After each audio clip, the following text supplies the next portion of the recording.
share ko po sa inyo ngayon is reckless promise. Yung bang nangako ka, yung bang hindi mo na pinag-isipan, nangako ka na lang. May mga reckless love, reckless promise. Yan mo yung katabi mo. Yan yung nangako sa'yo noon eh. Ha? Yan sinasabi ko sa inyo. Yan yung nangako sa inyo eh. Amen? Assuming lang yan. In Judges chapter 11, sino pong nakakilala kay Jephthah? Sino pong nakakilala kay Jephthah? Wala pong nakakilala kay Jephthah. Papakilala ko po siya sa inyo. Sumumpa si Jephthah kay Yahweh ng ganito. Ito na yung pangako. Ano ang pangako? Kapag nagpatagumpay ninyo ako laban sa mga Ammonita, susunugin ko bilang handog sa inyo ang unang lalabas sa aking bahay at sasalubong sa akin sa aking pag-uwi. Yun yung pangako ni Jephthah kay Yahweh. Nung nilukuban siya ng Espiritu, kinausap, nangako siya. Lord, kung ibibigay mo sa akin, kung mananalo ako sa labanang ito, nangangako ako, susunugin ko. Susunugin ko ang sino mang unang lalabas sa pintuan para salubungin ako sa aking pagbabalik. Ganda, di ba? May pangako. May pangako. Sabi dito, sinalakay nga ni Jephthah ang Ammonita at pinagtagumpay siya ni Yahweh. Nagkapinila ang kalaban at nasakop ang 2 lungsod mula sa Aroer sa palibot ng Minit hanggang sa Albekeramin. Marami silang napatay na mga Ammonita. Nung nanalo siya ngayon, nung pag-uwi niya, alam mo ba kung sino yung unang sumalubong sa kanya? Verse 34. Nang umuwi si Jephthah sa Mespa, sinalubong siya ng kanyang babaeng anak at sumasayaw habang tumutugtog ng tamborin. Galing. Siya ang nag-iisang anak ni Jephthah. Nag-iisang anak. Siya yung unang lumabas. Amen po ba? Napakahirap nito. Nang makita siya ni Jephthah, pinunit niya ang kanyang damit dahil sa kalungkutan at sinabi, anak ko, pinalungkot mo ako dahil sa pangako ko sa Panginoon na ihandog ko sa Kanya ang unang sasalubong sa akin at hindi ko ito mababawi. May pangako si Jephthah kay Lord, kay Yahweh. At kailangan niya daw gawin yun. Sumagot naman ang anak ni Jephthah, Ama, nangako kayo sa Panginoon, kaya tuparin niyo po iyon. Dahil pinagtagumpay kayo ng Panginoon sa mga labanan ninyo ng Ammonita. Pero may isang bagay lamang akong hinihiling sa inyo. Payagan ninyo akong mag-ikot-ikot ang 2 buwan sa bundok para makapaghinagpis kasama ng aking mga kaibigan ko. Dahil mamamatay na ako at hindi na makakapag-asawa.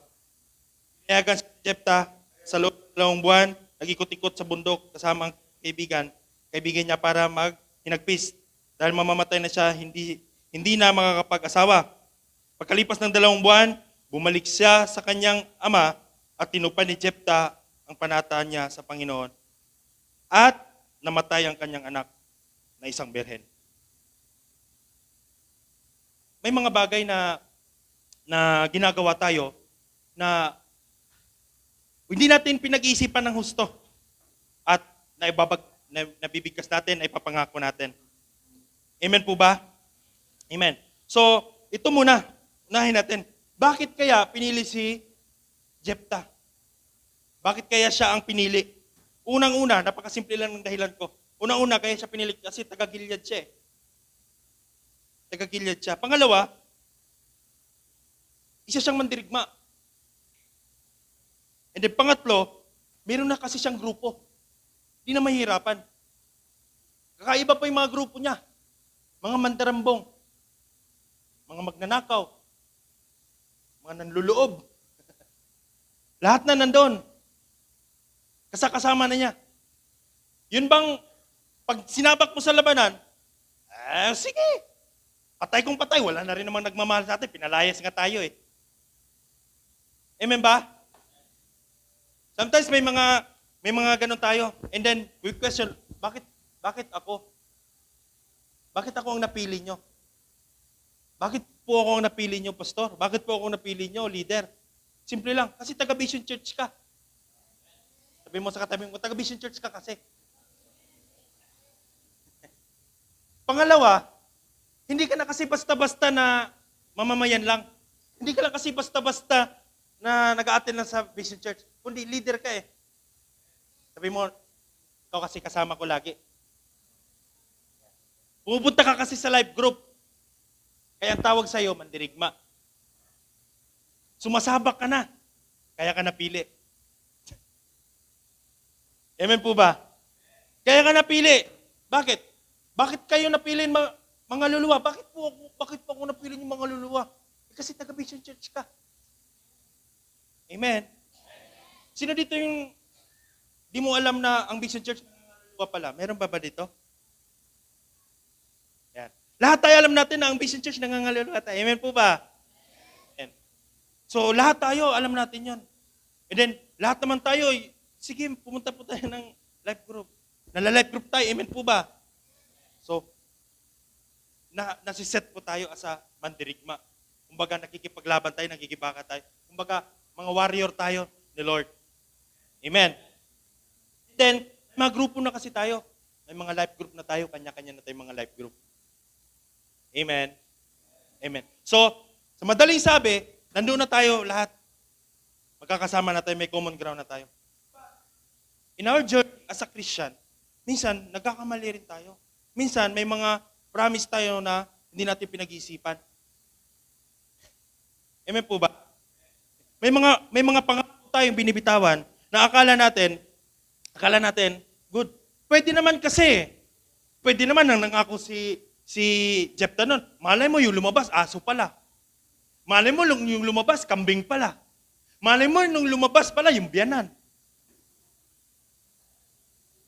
Hindi naman. Wala nga hindi nga binanggit may biyanan eh. Kasi pangako, susunugin ko po, Panginoon. Ang sinamang unang lalabas, malay mo, lumabas. Paano ko yung aso? And then sabi ko, Lord, yung sinasabi nila na ipapadala daw maglilingkod sa Panginoon, alam mo, naging question ko rin yun. Kung ano, paano kaya kung yung sinasabi niya na burnt offering na yon, kung ipapadala pala sa cielo, at doon pala maglilingkod sa Panginoon? Pwede, di ba? But sabi ko, kung yung aso yung lumabas, maglilingkod sa Panginoon sa cielo? Paano kung yung kambing ang lumabas? Maglilingkod sa cielo para sa Panginoon? No. Burnt offering talaga. Amen? So, may pangako si Jephthah. At talagang sigurado, Lord, pag nanalo talaga kami dito, di ba ganun tayo minsan? Lord, ibigay mo lang sa akin lahat to, Panginoon. Ibabalik ko sa iyo lahat. Lahat. Lahat na wala na, Lord. Sensya na. Wala na talagang natira, Lord. Pwede next time na lang, Lord. Lord, i-grant mo lang, Panginoon. Pag ako nakaalis, Panginoon, nakapag-abroad, Lord. Lord, patawad. Lord, hindi ko pala kaya, Lord. Sorry, Lord. So, bakit nagkakaroon tayo ng mga requests? Promises. Bakit? Bakit sa palagay mo? Una-una, because of your unconditioned emotion.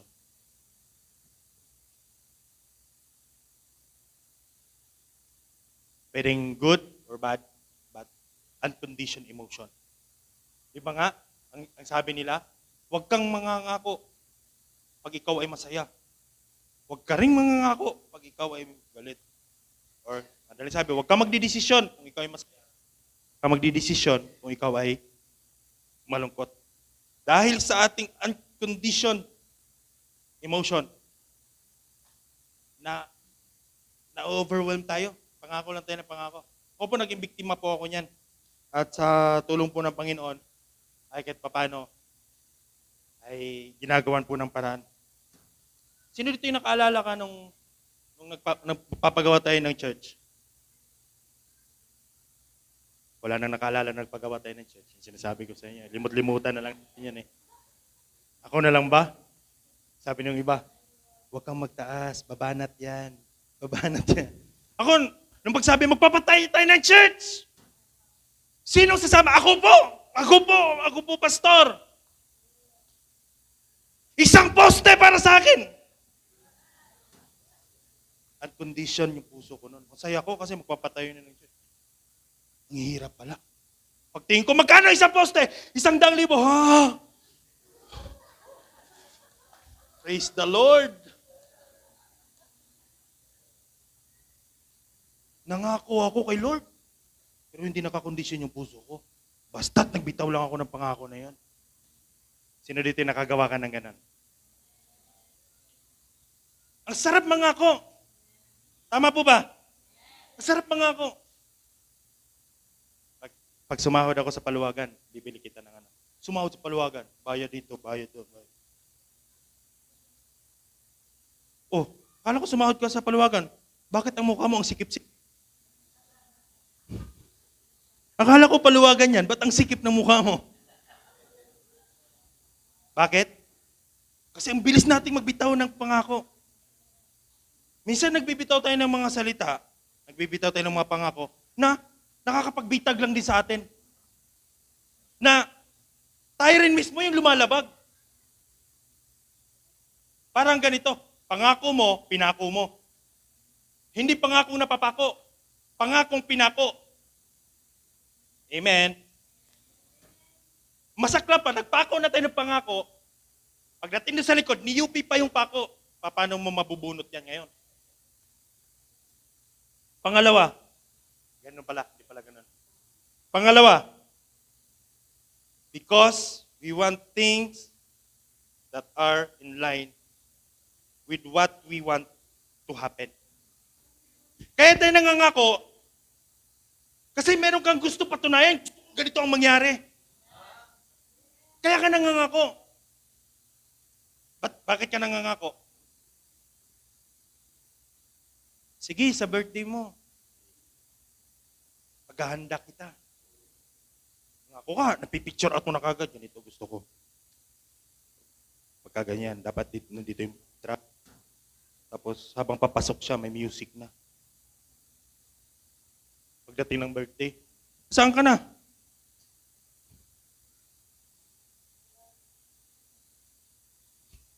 Wala na. Nakaano ka pa? Restricted ka pa. Naka-restrict ka pa.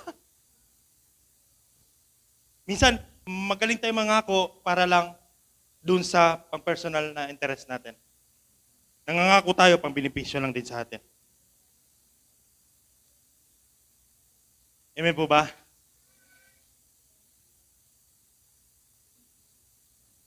Kasi, si Jephthah, nangako, siguradong-sigurado siya.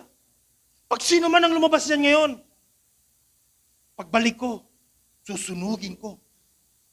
Paano mo nasabi na hindi siya sigurado kung sino lalabas doon? Alam niya na may lalabas talaga doon. Kaya lang, ang akala niya, kambing. Sabi niya, pag-uwi ko, samang-tamang papaitan. Galing sa labanan.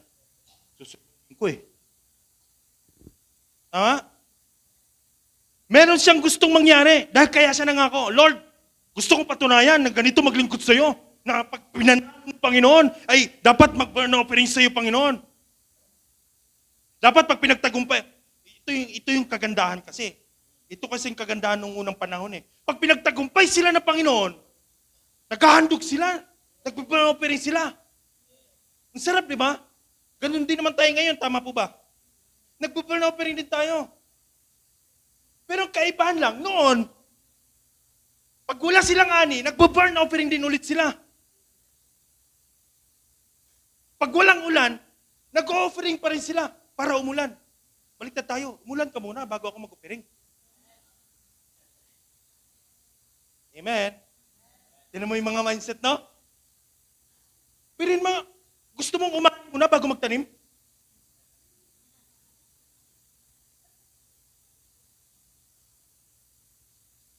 Alala ko na naman ulit yung naglaglag dun sa basket. Oh, naglaglag ko. Namang nilaglag. Seedless. Ba't walang nalaglag? Seedless yun, bro.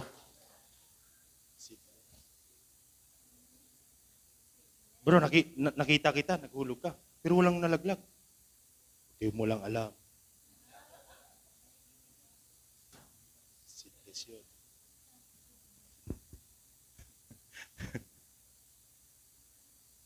Okay lang yan, bro. Meron namang cashless dito. wala pa rin takas. Pero, tama po ba? Nakaka-relate ba tayo? Na sometimes, pag nangangako tayo, hindi natin pinag-iisipan talaga eh, no? At kung mangangako ka man, binipisyo pa rin para sa'yo. At gusto mo, yung mga bagay na dapat mangyari, bakit hindi ganun ang nangyari? Kasi nung nangako ka, meron ka nakaka-picture na ganito ang mangyayari, ganito. Nakaplano ka na. Planado na lahat yan. Kaya ka nangako. Kaya nga, nung marami siyang pera, nangako. O sige, sa akin lahat ng gastos, maikasal ka lang. Ganun, no? May pera eh. Yung pagdating ng panahon, nagka-lugi-lugi, nagka-bankrupt, wala na. Ano ngayon? Paano na? Kasi, nung nangako siya nun, ito na kagad picture niya, dahil ako ang gagastos niyan, ganito ka bongga yan. Dapat, mula Robinson hanggang SM yung lalakaran ng bride.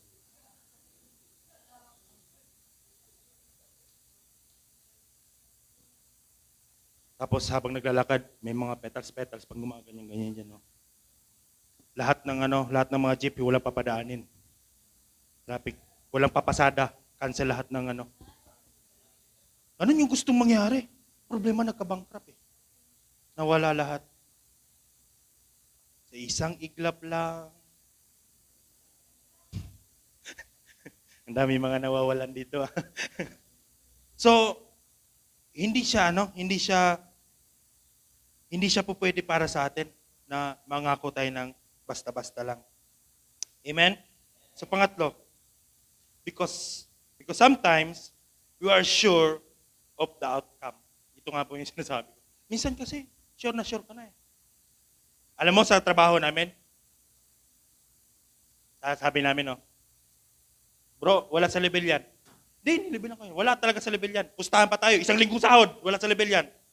Sure ka kasi. Nakikita mo eh.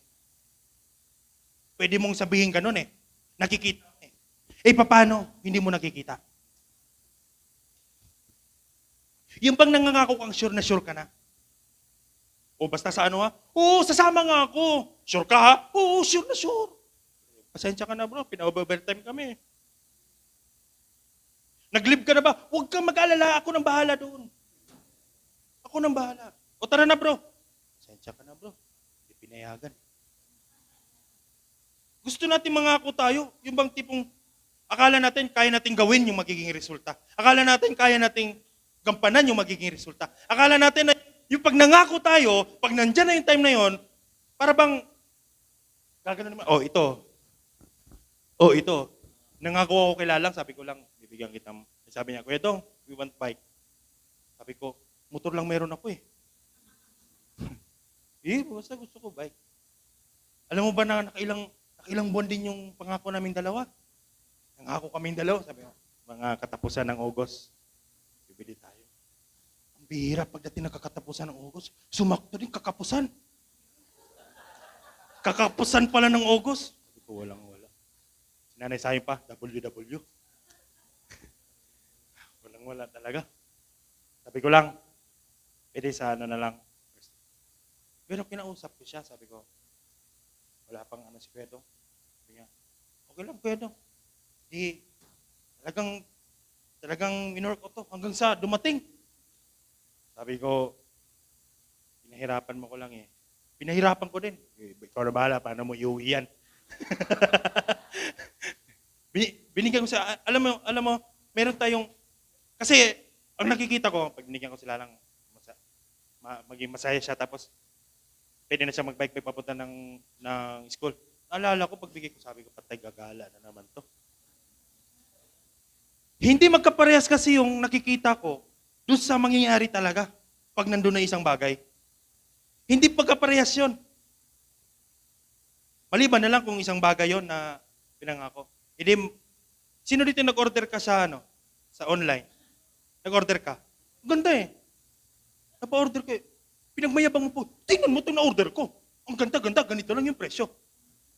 Pirin mo cabinet, 600. Pagdating ganyan lang, wala ka lang eh. Pinagmayabang mo pa eh. Tingnan mo itong na-order ko, ang mura lang. Hindi pa dumating eh. Pinagmayabang mo na. Pag dumating to, papakita ko sa'yo kagad. Hindi dumating, pinakita nga. Ganun lang kaliit. Minsan kailangan nating baguhin yon. Yung pananaw natin na yun. Amen po ba? So, last na pala tayo. Anong gagawin natin kapag nangangako tayo? Ito, natutunan ko rin po ito. Kaya minsan, kinausap ko si Ate Maya. Ate Maya, ganang bahala yan. Para matupad ko yung isang poste. Sabi ko sa niya, nag-usap na po kami.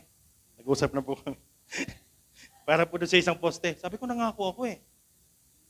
Hindi po pwede na yung pangako ko kay Lord, babaliwalain ko.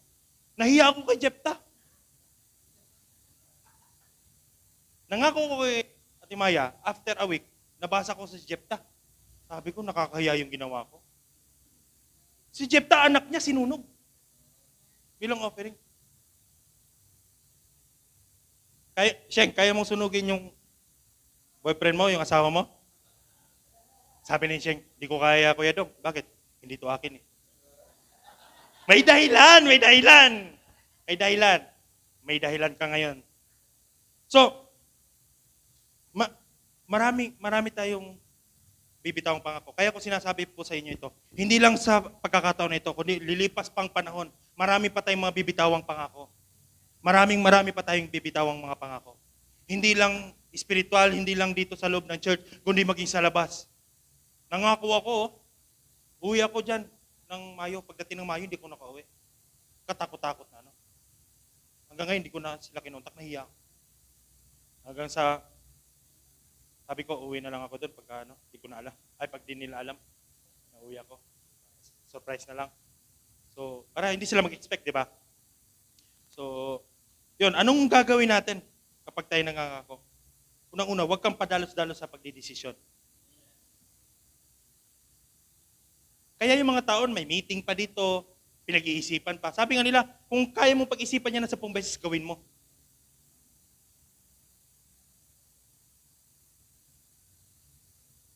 Hindi may lumangoy. Langoy siya ngayon sa dagat. Pak! Paglangoy niya, hinihingal na talaga siya ng hinihingal. Nga dito na lang tsaka dyan sa mixer. Layo na. Good. Pag dito na talaga kaya. Ginawa niya, bumalik. Ba't ka bumalik? Di ko na kaya eh. Parang ganun tayo minsan, no? Lumalangoy tayo. Ang layo-layo mo na, ilapit na, ganyan na lang, oh. Bumalik ka pa. Ba't ka bumalik? Di ko kaya eh. Minsan pag nangangako tayo, ang bilis lang baguhin eh. Ang bilis lang nating bunutin. Pero alam mo, yung magmamarka sa tao, yung integridad mo eh. Yung kung sino ka talaga. Sabi ko, si Dong na mapangako. Mapangako. Pero lagi napapako. Ayoko yun. Sabi ko, kailangan sa oras na sa oras na mangangako ka, dapat huwag kang padalos-dalos sa inyong desisyon. Amen. Pangalawa, huwag kang assuming.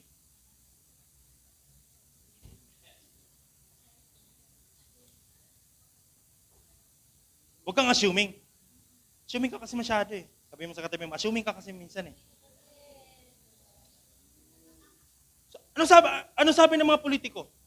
Abay, kalabisan na yung ginagawa ninyo. Pinangakuhan na kayo, gusto nyo pang tuparin?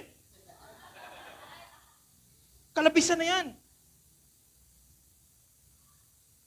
Minsan, wag kang mag-assume na pagdating ng araw, meron ka pa rin. Pagdating ng araw, condition ka pa rin. Pagdating ng araw, malakas ka pa. Pagdating ng araw, ganito ka pa rin. Pagdating ng araw, kung ano ka ngayon, bukas, ganun ka pa rin. Wag kang mag-assume. Walang nakakaalam sa atin kung hanggang kailan na lang tayo. Sabi ng trabahante ko doon kahapon, Por, namatayan kami. Bakit? Atake sa puso. Matandaan na. 24 years old. Atake sa puso. Oh, nakausap pa siya ng linggo. Nagkasalubong pa daw sila sa daan. Nagtanong pa, di kaya ata pumapasok ngayon? Sabi doon, ay hindi kuya di pa ako pumapasok. Kinabukasan, namatay. Ganun lang kabilis. Saglit lang ang buhay. Saglit lang. Kahit na saglit lang ang buhay, dapat lahat ng ginagawa natin, lahat ng desisyon natin, pinag-iisipan pa rin natin. At huwag tayong mag-assume na bukas, okay pa tayo. Bakit? Kung mag-assume ka bukas, aasa ka sa bukas mo eh. Ngayon, trabahuin mo yung ngayon. Ang sabi ni Lord, huwag mong alalahanin yung bukas. Ang alalahanin mo yung ngayon.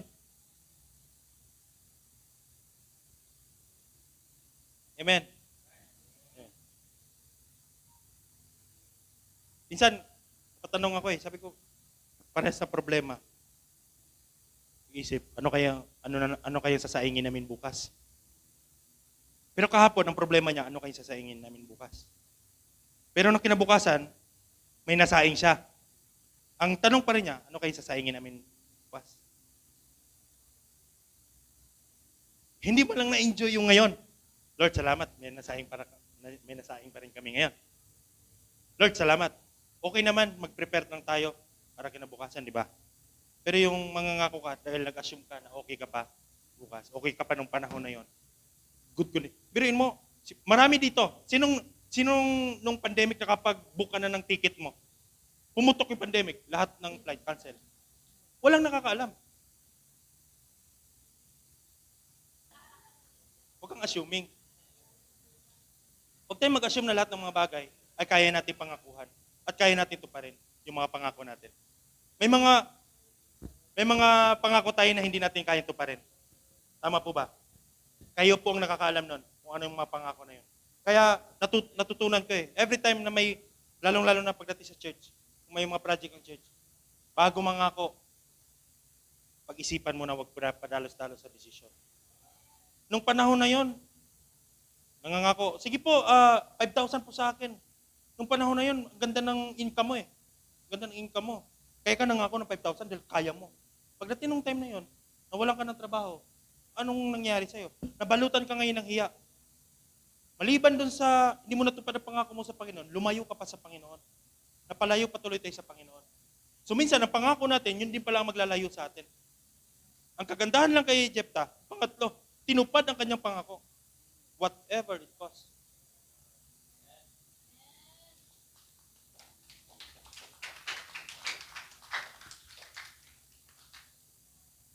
Ang lesson na natanggap ko dito, mangako ka, huwag ka magdepende sa iba. Magdepende ka sa iyo. Sa sarili mong kakayanan. Amen? Amen? So, lahat ng ginagawa natin is lahat tayo nangangako tayo. May mga gawain natin na church. Minsan, hindi ka nakakapunta. Ang nangyayari sa iyo, nahihiya ka. Bakit? Nangako ka Sige, pupunta ako. Sige, magsisimba ako sa linggo. Tingnan mo yung mga ini-invite mo. Yung hilig mangako. Sige, sasama ko sa linggo, hindi nakasama. Hindi na magpapakita sa'yo. Totoo, hindi? Totoo. Maniwala kayo. Yung kapatiran mo, yung katabi mo. Pag nangako sa iyo yan, pag hindi niya nagawa, hindi na magpapakita sa iyo yan. Maniwala ka. Kaya ang bilin ko sa inyo, mangako ka, yung kaya mo lang tuparin. Sa kung ano ang meron ka. Kahit na anuman ang mangyari. Kunwari ako, mangangako ako ng piso. Kaya ko yun Pero kung lalakyan ko pa, titingnan ko. Kaya ko bang mag-earn ng ganito? Kaya ko bang kitain kaagad ito? Yung kagad-agad meron kang mailalabas. Minsan, yung labor naman natin, binibigay natin. Di ba? So, pangako mo yun. May bibigay mo yun. Yung tulong mo, pangako mo yun. Itutulong mo. Lahat ng dadaan sa akin, matutulong ko. Pangako mo yun. Amen? Amen. So, isang quote dito, sabi niya dito, ni Anthony Heath, keep every promise you make and only make the promises you can keep. Pwede, pero gumawa ka lang ng mga pangako na kaya mong i-handle ng ikaw lang. Amen? Isa sa nagustuhan ko kay Jephthah, alam niyo, after niya na inihandog yung kanyang anak, 6 years pa siyang naglingkod sa Israel, naging judge ng Israel. 6 years pa. Tingnan mo kung gaano kalungkot yung buhay niya. Wala na siyang anak. Kaisa-isa niyang anak yun. Hindi ko alam kung may asawa pa siya, hindi mo binanggit yung asawa niya dyan eh. O baka na ubos na rin, no, kakapangako niya.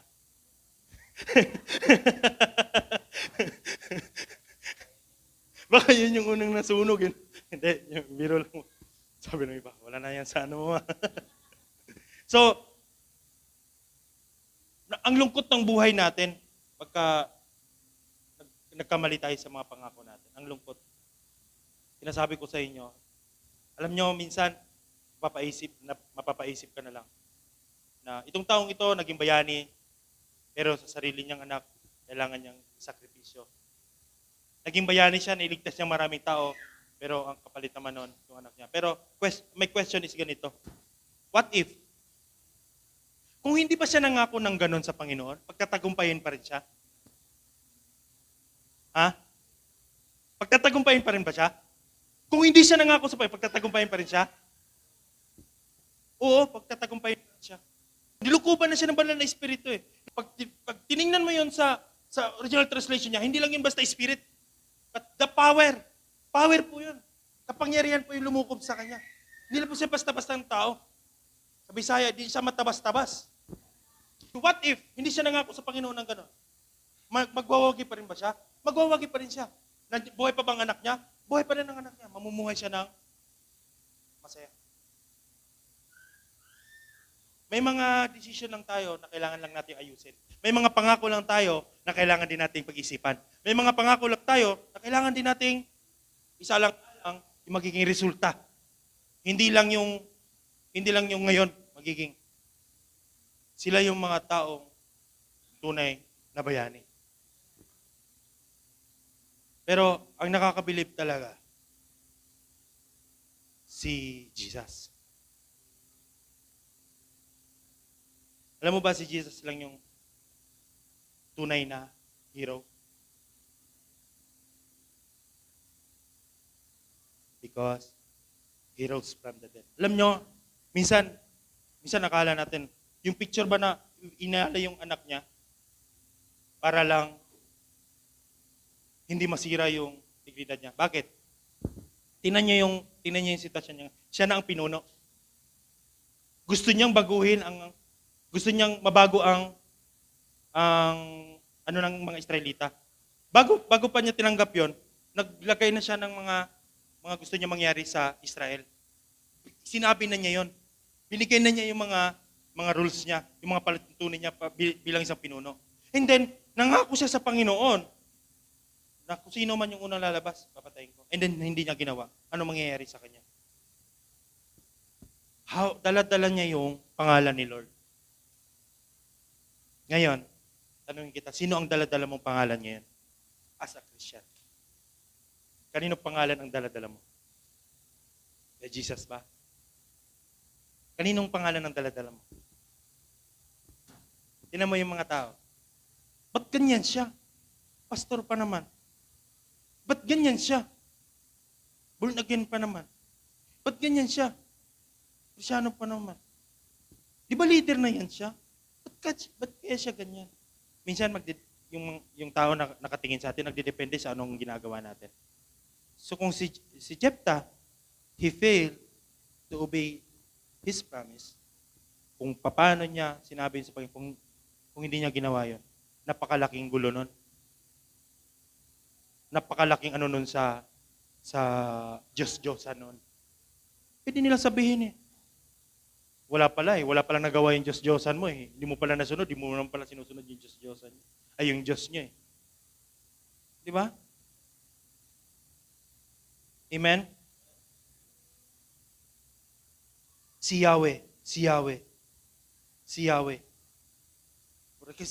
Yahweh, kay Lord. Kay Yahweh, kay Lord. Lagi natin sinasabi kay Yahweh. Kay Yahweh.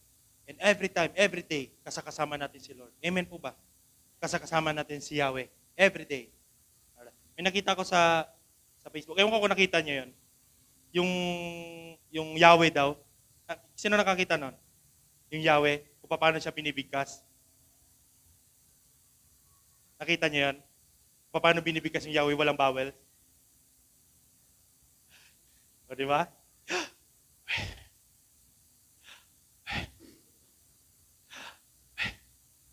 Every time humihinga ka, kasama mo si Lord. Nung pinanganak ka, unang bigkas mo, nung mamatay ka, si Yahweh pa rin, si Lord pa rin lagi. So wala tayong ibang sasandalan kundi si Lord lang. Sa oras ng ating kagipitan at sa oras ng ating katagumpayan, dapat si Lord pa rin lagi. Ang nagustuhan ko lang, pangako niya ay pangako, tinupad niya ang kanyang pangako. Tanong ko sa inyo ngayon, kailan mo tutuparin ang pangako mo para sa Panginoon? Si Jephthah, tapos na. Ako nagsisimula na. Ikaw, kailan mo sisimulan ang pagtupad mo sa pangako mo sa Panginoon? Di ko alam kung may pangako ka. Pwede bang tumayo tayo lahat? Di ko alam kung may pangako ka kay Lord. Di ko alam kung ano yung pangako mo kay Lord, ano yung promise mo kay Lord. Di ko alam. Sa negosyo mo, wag kang mahiya. Kung sa negosyo mo humingi ka at nangako ka sa Panginoon, ibigay mo yung pangako mo.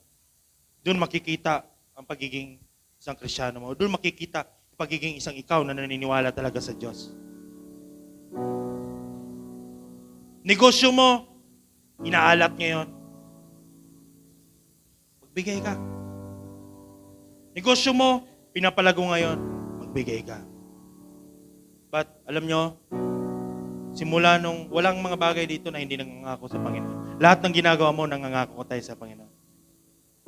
Alam mo, nung nag-pray kami kay Liam, sabi namin, pag pinanganak ko to Lord, dapat maglilingkod siya sa iyo. Every time kung saan kami pupunta, basta available lang siya, dinadala namin siya. Gusto namin mamulat siya sa kung anong ginagawa namin. Pag namin kay Lord yun, at hindi namin pwedeng baliin. Anong sabi ni Jephthah? Pinalungkot mo naman ako, anak. Sa ginawa mo. Nangako ako sa Panginoon na hindi ko na pwede pang baliin. Ang pangako hindi dapat binabali, tinutupad. Ang pangako hindi binabali, tinutupad. Kailan ka huling nangako sa Panginoon? O kailan ka huling nangako dyan sa katabi mo, dyan sa kaibigan mo, sa mga magulang mo? Nay, mag-aaral na talaga ako ng maayos. Kailan ka huling nangako nun? Anong ginagawa mo ngayon? Tinutupad mo ba? Ang pangako, anak, tatay, nanay, tayo lahat, ang pangako, hindi binabali. Hindi pinapako, tinutupad. Baka nasanay na kasi tayo na ang pangako, magkarugtong, sorry. Promise, sorry. Pasensya ka na, Lord. Hindi ganun. Ang karugtong ng pangako, pagtupad. Pagtupad. Nabilib ako sa tao. Anak ng isang kirida. Ay, anak ng isang prostitute. Tinakwil sa sarili niyang pamilya.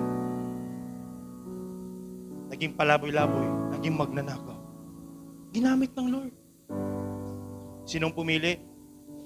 Pinasa mo, Di naman si Lord ang pumili, taong pumili sa kanya. Si Lord bang pumili sa kanya? Hindi, tao ang pumili sa kanya. Pero ito yung kagandahan, pinili man siya ng tao, pero pinili niya si Lord.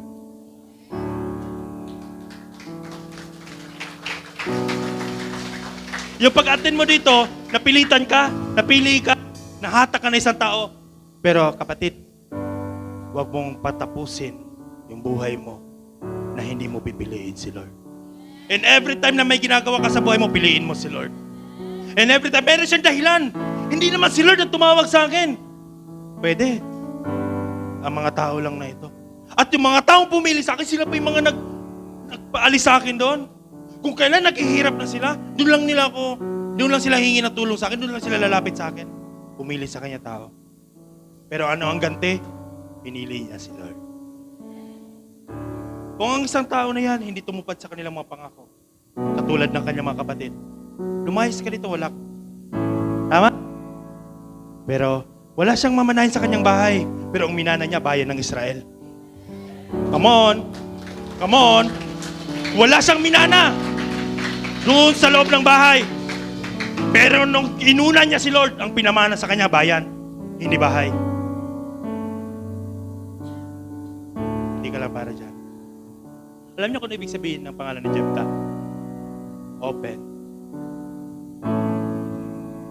Kailangan lang natin buksan ang ating puso. Buksan ang isipan mo. Sino ba talaga si Lord? Sino ba talaga si Lord sa buhay mo ngayon? Siya ba yung Panginoon na pag pinangakuhan mo? Nasanay na tayo na. Naintindihan naman tayo ni Lord. No? Yes, naintindihan ka ni Lord. But the question is, tama ba ang ginagawa natin? Na lagi na lang natin dinidefense yun. Naintindihan naman ako ng Lord. Naintindihan ka ni Lord. Naintindihan mo ba si Lord? Kung sana darating ang panahon, nagadaan ka sa anumang sitwasyon, sana maintindihan mo si Lord. Judges 10. Bakit hindi kayo humingi ng tulong doon sa mga Diyos na pinamumunuan? Bakit sa akin kayo lumalapit? Bakit kay Yahweh kayo lumalapit? Ba't hindi kayo humingi ng tulong doon sa pinaniniwalaan niyo? Gumanon si Lord. Pero alam niyo ang ginawa ni Lord? Habang nagpipray sa kanya, Lord, nabagbag. Ganda. Verse sa chapter 10, ang sabi, nabagbag ang damdamin ni Yahweh para sa bayan ng Israel. Kahit gaano pa man ang karanasan, kahit gaano pa ang nakaraan mo, kahit gaano pa kasalimuot ang nakaraan mo, manalangin ka sa Panginoon. Lumuhod ka sa Panginoon.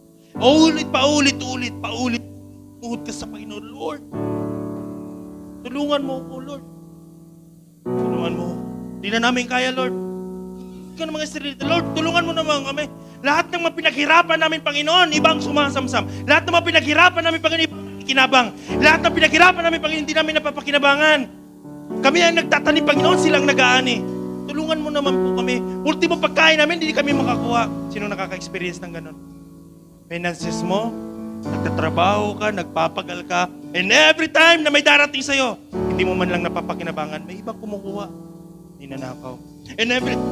Pero lahat ng mga yon, niluhod nila yon. Tulungan niyo po kami. Tulungan niyo po kami. Hindi tumigil kahit na sinusuway nila si Lord. Ang sarap at nabagbag ang damdamin ni Yahweh.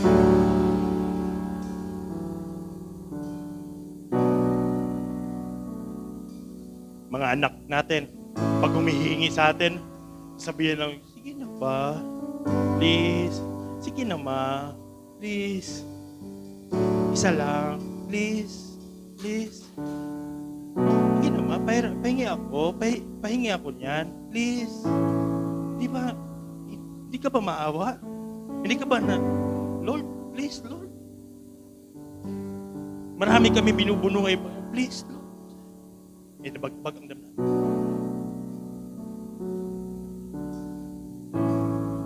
Kailan ka gumawa ng panalangin na nabagbag ang damdamin ng Panginoon? Kailan? Ngayong umaga nito, gawin mo, bagbagin mo yung damdamin ng Panginoon. Habang ikaw mananalangin ka ngayon, manalangin ka, yung totoong panalangin mo. Huwag kang mangako, manalangin ka, pasalamat ka sa Panginoon. Huwag ka muna humingi kay Lord. Magpasalamat ka lang sa Kanya. Then habang kinakanta natin, Lord, your presence is heaven to me. Dapat ipanalangin mo sa Panginoon, Lord, patawad po. May mga pangako kami na hindi natutupad, patawad. May mga binitawan kaming mga pangako, Panginoon, noon, hindi namin nagagawa ngayon, patawad po.